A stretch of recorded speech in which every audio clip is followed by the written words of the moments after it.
you because you don't have half the knowledge for me to go the other way with you. Because you're jumping across and we wouldn't do justice to you.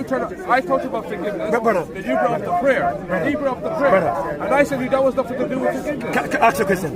How does the Lord ask you to forgive your brothers and sisters? I said to you, I'm going to Hold on. How did God ask you to forgive your brothers and sisters? I said to you about when Jesus said, forgive whoever you forgive will be forgiven. Jackson. What does it mean? What do you think it does mean? Then I asked you the question, what's the context behind that? You brought the Our Father prayer. And then I responded back to you that was nothing to do with yes, but I'm going to show you why it has to do with it. Prayer. Listen what I have to say now. Jesus came and set a perfect role model. Because he realized that what the Jews was doing in Israel, they were keeping the law written, but not practically practicing the law. So they were unforgiving people and they were blasphemous people against the written law.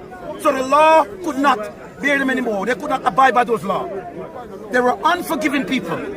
They were treacherous, wicked people.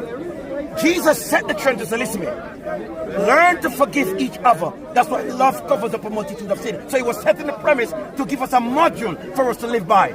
He was a perfect example on the earth. Let me finish. God made Jesus, who had no sins, that he could become our righteousness.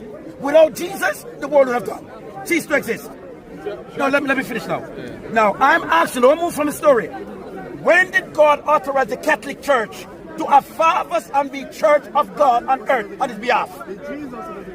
93 AD. Okay. By who? Who was the first church father? Saint Ignatius of Antioch. I beg your pardon? I believe it's... You believe? There was none.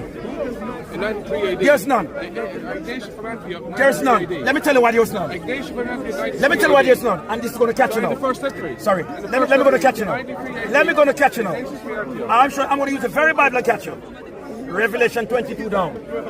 It says here, for the first beast gave power to the second beast to rule over the earth.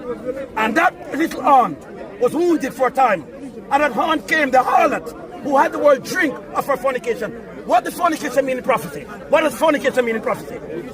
Oh, I thought you know Bible.